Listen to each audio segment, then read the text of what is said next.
I'm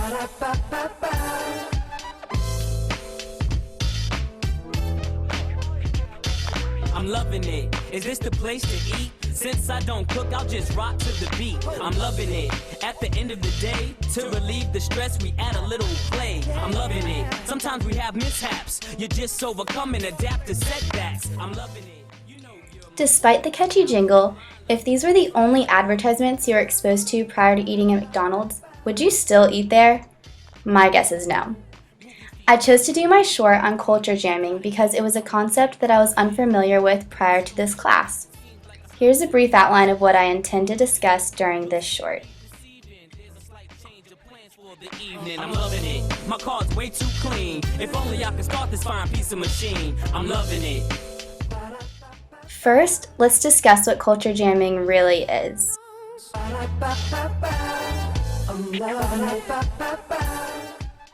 Culture jamming is a tactic used to elicit awareness on social issues. By altering distinguishable yet seldom questioned pieces of popular culture, consumers are forced to question their behaviors and reevaluate major corporations. Culture jamming is a form of subvertising, which refers to the practice of making parodies of corporate and political advertisements. These subversions tend to have a satirical element, which makes them more memorable. These golden arches can be recognized by kids and adults everywhere.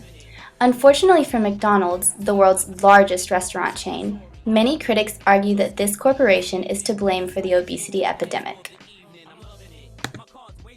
About 21 to 24% of American juveniles are overweight. 16 to 18% of these children are obese.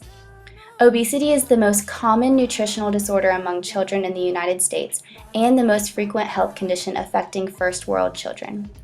Due to its increasing prevalence among pediatric age groups, obesity is now considered a major health concern in our world.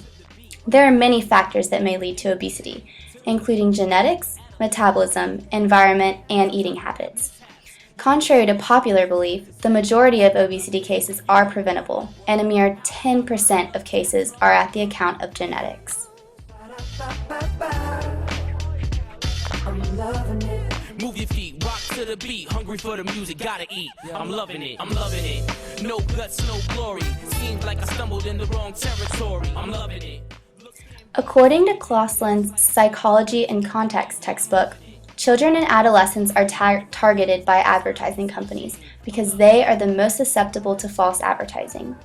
They're easily manipulated and naive to the psychological trickery advertising companies so often use.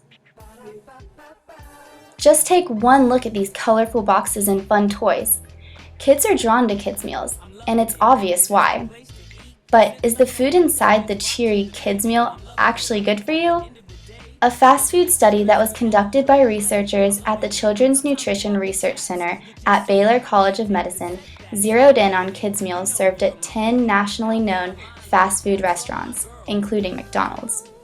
They found that only 3% of the kids' meals offered at these restaurants met the 7 key standards set by the National School Lunch Program for meals intended for children.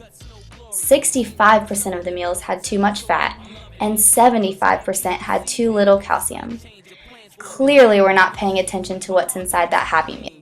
Now let's take a look at my media image. I found this culture jam on a website known as Adbusters.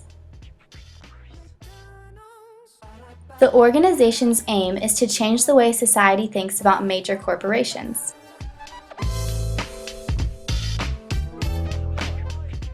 Now back to my media image.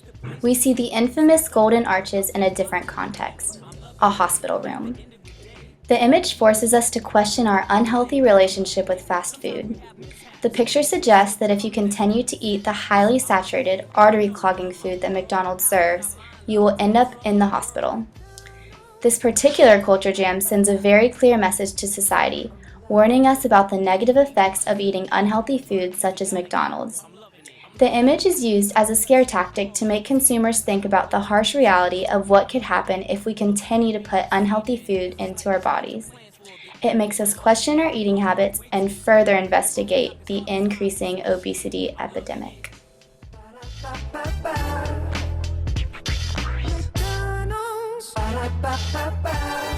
I'm loving it.